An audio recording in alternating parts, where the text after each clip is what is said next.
Bonjour à tous. Donc pour aujourd'hui, déjà vous voyez que j'étraîne ma nouvelle combinaison. Le travail prévu pour aujourd'hui, ça va être de vider cette armoire de toute sa merde, parce que malheureusement ça n'a pas été fait. De démonter l'armoire pour jeter le bois qui est pourri et garder éventuellement les morceaux qui sont encore de bonne qualité. Puis j'ai quelques palettes que j'avais récupérées. Parce qu'a priori, c'est à la mode de faire des choses en bois de palette, donc on va bien voir ce que ça donne. Donc ces palettes-là, tant qu'à faire, ça prend de la place pour rien parce que c'est plein de vide, donc on va les démonter pour récupérer des petites morceaux de planche. Une fois que ce sera fait, on va faire, comme c'était prévu hier, le rangement à outils de jardin. Bon, ça aura déjà dû être fait. Donc voilà le programme pour la journée.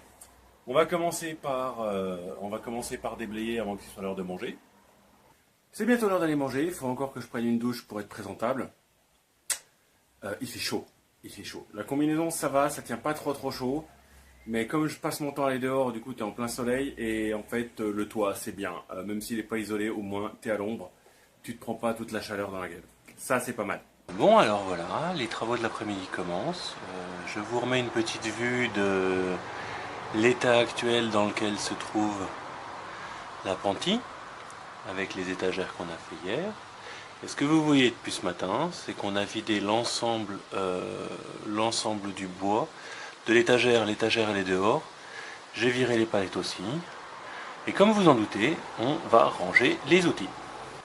Donc du coup, j'ai un peu changé mon fusil d'épaule. J'avais parlé de faire le support en le fixant via des cordes à ces deux poutres. J'ai choisi de faire différemment, d'une part parce que j'ai les chevilles, j'ai la perceuse à percussion, etc. Et je me dis que les tasseaux, une fois qu'on les aura créés et assemblés, on va les fixer froidement sur les parpaings. En même temps qu'à faire le plus haut possible, à peu près par là je pense, pour avoir une fixation qui soit à demeure. Et ensuite on va pouvoir fixer chacun des petits outils. Donc j'ai commencé par faire un essai parce que les différents outils ne sont pas très lourds. Une bêche, une fourche, une pioche, ça va. Mais par contre, on retrouve dans le tas cette magnifique masse qui doit faire dans les 5 kg, 6 kg. Et je voudrais la fixer comme les autres au support. Et donc j'ai fait un prototype. Où j'ai percé donc dans un tasseau en sapin de chez Leroy Merlin. J'ai choisi les tasseaux en sapin les plus pourris, dans ceux que j'ai achetés malheureusement il y en a des pourris et des tordus, donc j'ai décidé de les utiliser pour ça. Les crochets, c'est des crochets de diamètre 3,5, avec la perceuse j'ai fait un pré-trou à 3, pré-trou traversant. J'ai pris bien sûr le tasseau dans le sens où il est tordu, histoire d'avoir un peu un phénomène de ressort quand on les attachera au besoin. Et le but du jeu c'était donc de percer un trou dans chaque outil, donc là c'est ce que j'ai fait. J'ai passé le petit bout de corde à linge que j'ai acheté. Première erreur stratégique, en fait la corde à linge, alors c'est super solide, ça marche, donc ça il n'y a pas de souci. Par contre c'est un revêtement plastique glissant, donc du coup faire un nœud simple ou faire juste une boucle. Et puis là finalement, on voit que ça tient bien, il suffit de faire 3-4 nœuds. Sachant que c'est le plus lourd, je suis largement satisfait de mon prototype et je vois surtout que par rapport au trou dans le bois, le crochet, même s'il est en arrachement, il a très bien tenu. Ils font 2,40 m de long, donc ça tombe bien. J'ai 12 crochets à mettre par tasseau, donc on va faire 12 trous, grosso modo, tous les à peu près 20 cm. Et on va faire ça sur 2 tasseaux. Et puis ensuite on les fixera au mur. C'est parti!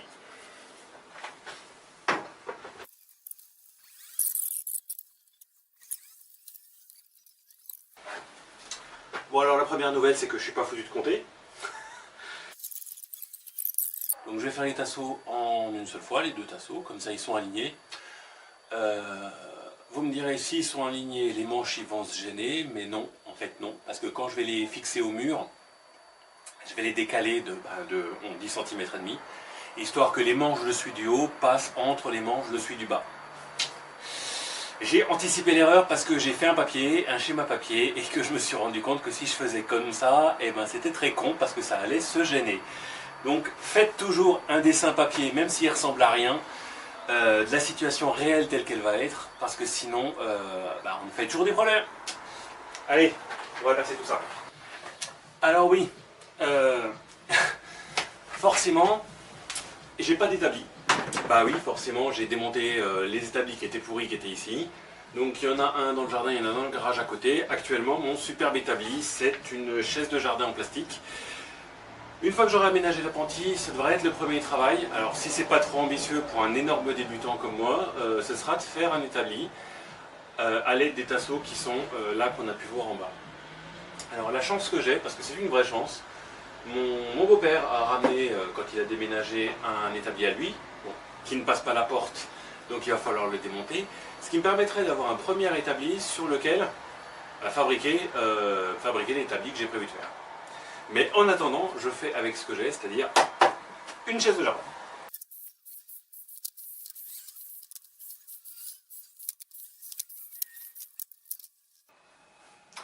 Oui, parce que je suis un petit informaticien douillet, je fais tout avec des gants. Hein, parce qu'après tout, pourquoi je me ferais chier à me faire mal aux mains.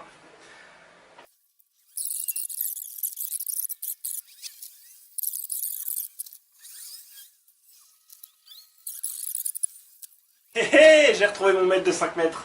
Je l'ai perdu il y a maintenant 5 semaines, la première journée où j'ai commencé à travailler dans l'apprenti.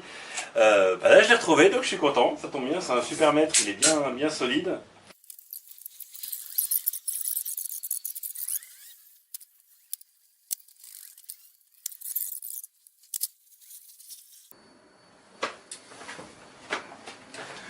Donc voilà, on a vissé tous les clous dans nos tasseaux. Ça fait une jolie petite série de crochets. Donc le but du jeu, c'est d'avoir au mur quelque chose qui se présente.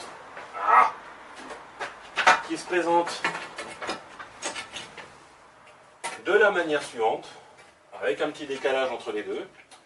Et à chaque fois, à chaque clou, en fait, on va fixer un outil. Alors je pense que voilà, on va faire ça comme ça. Ou comme ça, tout dépend de la taille, ouais, on va faire ça comme ça, je pense.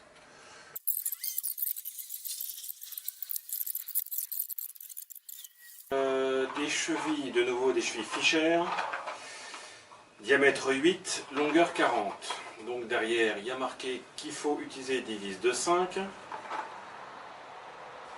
que la longueur de pénétration c'est environ 45, nous on a un tasseau de 32, ça veut dire 77.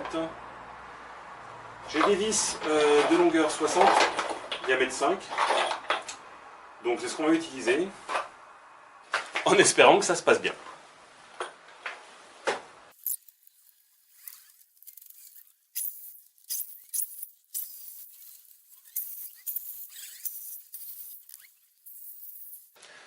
Première étape, mettre les chevilles dans le béton, en les rentrant toutes d'un coup, en tenant compte des leçons qu'on a appris hier, en faisant les crémaillères.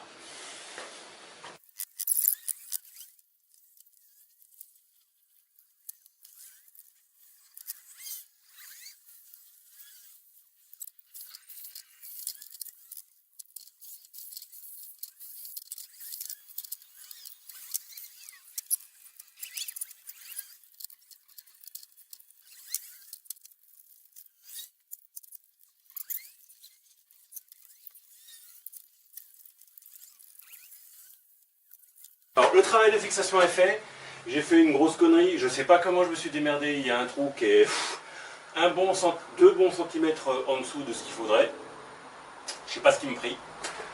Donc du coup, plutôt que de tordre le bois, en même temps je suis parti d'un tasseau qui était tout tordu, histoire de l'utiliser. Il m'a bien fait chier du coup ce tasseau tordu. Et du coup ce que j'ai fait c'est que j'ai mis la vis quand même dans la cheville en dessous pour faire un appui au milieu du tasseau. Comme ça, si jamais ça venait à appuyer, ça appuie sur la vis plutôt que de travailler uniquement sur les vis qui sont à côté. Donc maintenant, pour finir ce travail-là, il va falloir qu'on fasse un trou dans chacun des manches d'outils qui sont au fond, pour ensuite pouvoir y passer des cordelettes de différentes longueurs et attacher tout ce bordel sur les fixations qu'on vient de faire.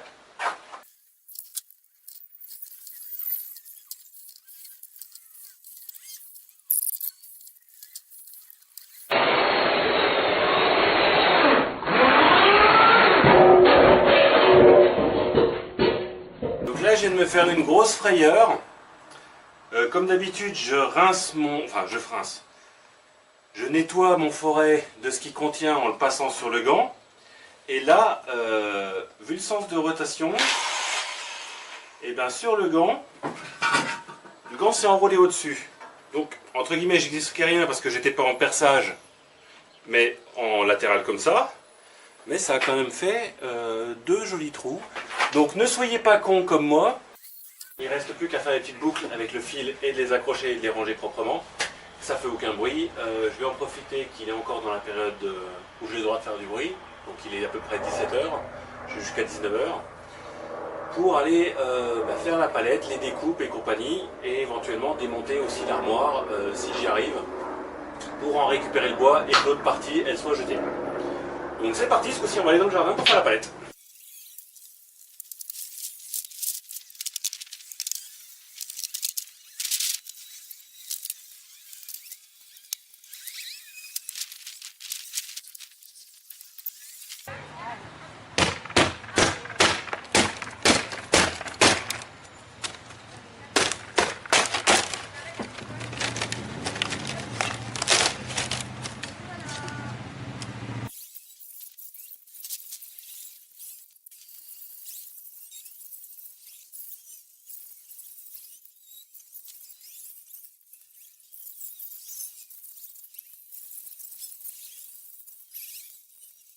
Bon et ben voilà, toute la petite rangée que vous voyez, c'est le bois de palette que je viens de récupérer.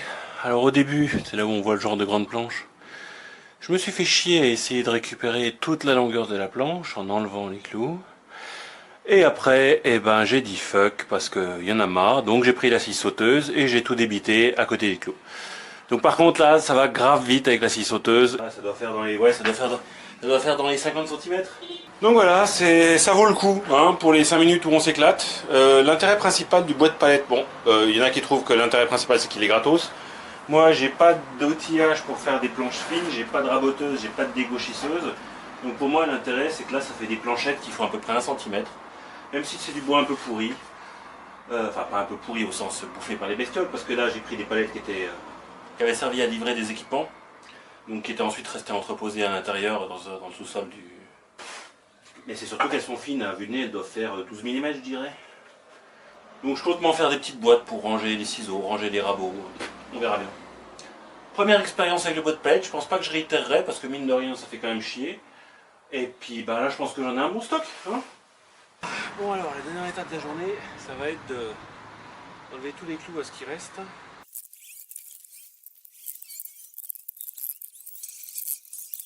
Allez, reste plus qu'un lot où il faut enlever les clous.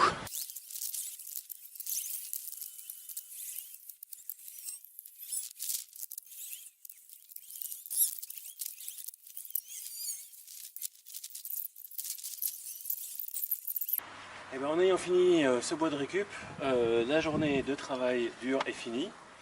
Il me reste à mettre les petites ficelles sur les outils pour les suspendre. Le bois de récup ça vaut pas la peine, à part les palettes, si tu as une scie sauteuse, puis que tu dézingues tout. Voilà. Ou alors les vieux meubles, qui auraient du bois qui serait un peu plus lourd que du sapin, un peu plus solide pour faire des gabarits ou des trucs dans le genre. Bonne journée bien remplie. Bon, après un bon petit japonais, en fait, la journée est quasiment finie. Ça, c'est des palettes, il y en a 5-6 au total. Toute cette tranche-là, toute l'épaisseur, c'est ce que j'ai pu récupérer de correct du meuble, de l'armoire qu'on voyait au milieu. Et donc maintenant, l'objectif, c'est de faire 24 petites boucles, comme on peut voir ici sur la masse, pour accrocher tous les outils qui ont été préparés cet après-midi. Inaugurons la première attache avec la masse. On va le mettre juste à côté d'une vis.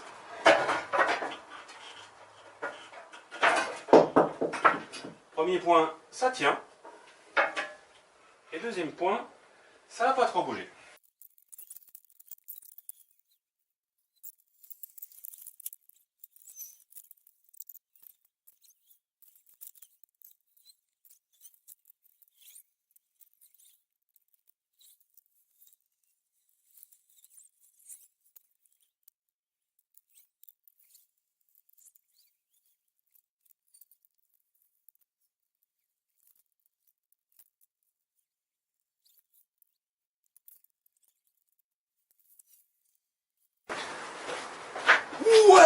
j'ai fini! Ouh! J'ai fait le rangement à outils. Honnêtement, c'est pas magnifique, hein? J'ai découpé les palettes. Qu'est-ce que j'ai fait d'autre? Ah si, j'ai démonté l'armoire et j'ai rangé toute la merde. Bref, on peut dire qu'on a un apprenti qui commence un tout petit peu à avoir de la gueule et qui pourrait probablement être utilisé pour faire des trucs intéressants. Je considère que j'ai fini de rénover l'apprenti. Yes! Non mais regardez-moi ça. Ça faut pas regarder, hein.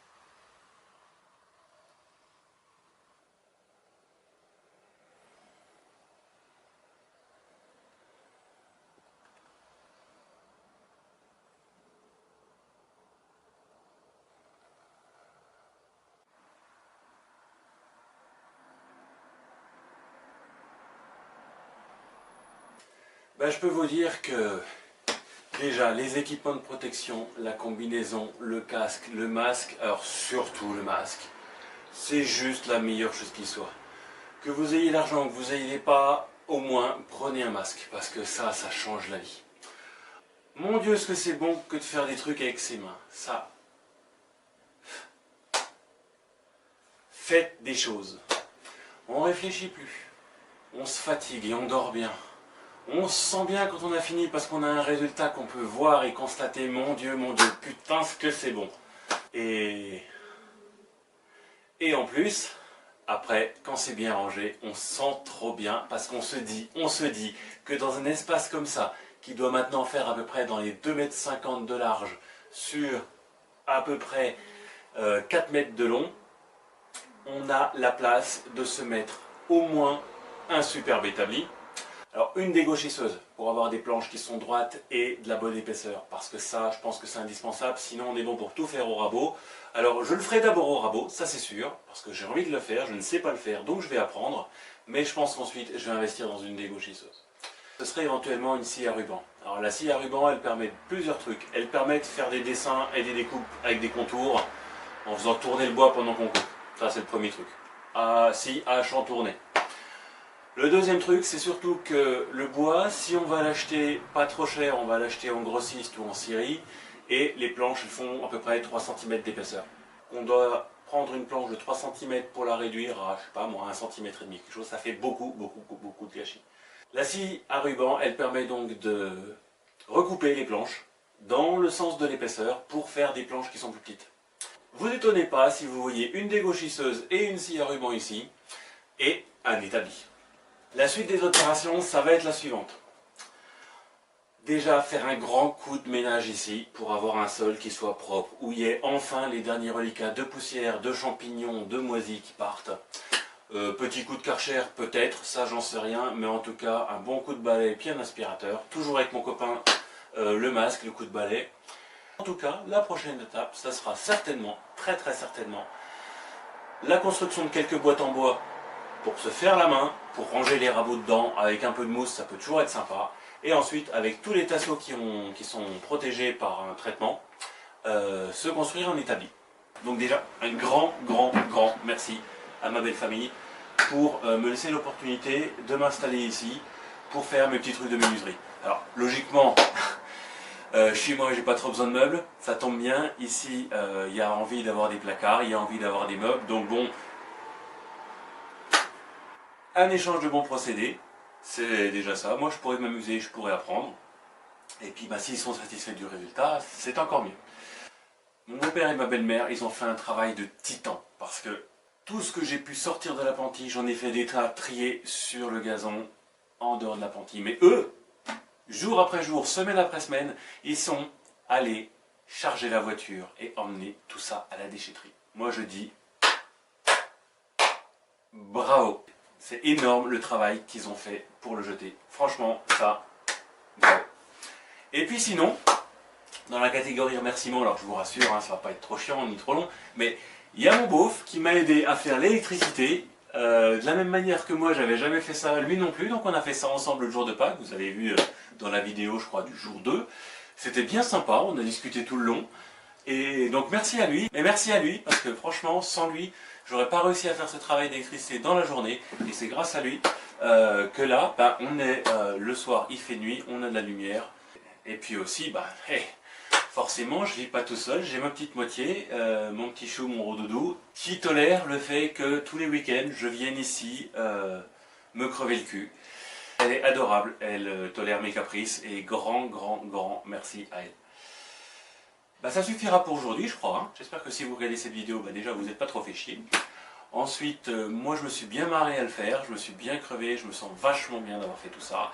J'espère que vous avez profité du voyage pour éventuellement apprendre quelques trucs ou voir un gros débutant faire des choses qu'il n'a jamais faites. Merci et à bientôt.